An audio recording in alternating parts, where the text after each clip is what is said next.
My homily for the feast of Corpus Christi, the body and blood of Christ. The bread that I shall give is my flesh for the life of the world, says Jesus. The heart of our faith is a God who gets stuck in.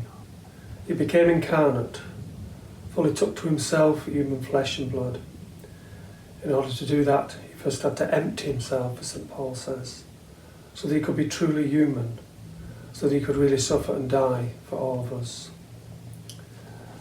Our God lived as a human being nearly 2,000 years ago. In Jesus, he is an historical figure, as well as being a present reality.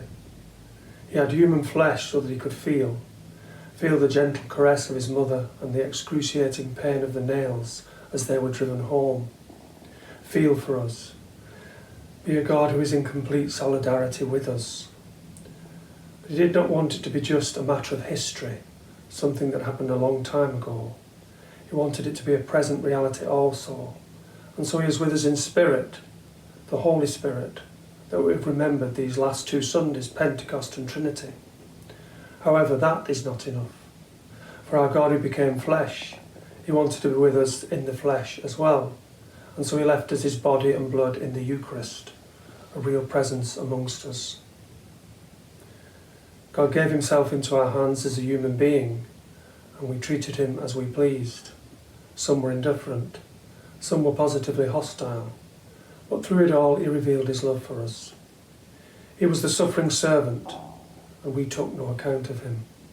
And history repeats itself again and again when we take no account of him truly present in the Eucharist. He gives himself literally into our hands, and at times I'm afraid we are indifferent or even hostile. We treat him with disdain. We hold God in our hands and we fail to appreciate a wonderful, precious gift. Ian Paisley, a leading figure amongst Northern Ireland Protestants, used to mock us for eating our God. How ridiculous. Why, it's as ridiculous as saying our God became flesh, a human, and suffered and died for us. When you love somebody, you take a risk. You open yourself up to hurt and rejection. And that's exactly what our God did. And he still does that through the Mass. Becomes really present for us. Risks himself again and again in order to hammer home his message. I love you. You've been denied the gift of the Eucharist these past few months, but then it is a gift, not a rite. Something for us to ponder on.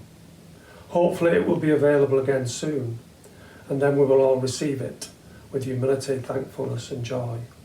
A gift of love that will bring forth from us love in return.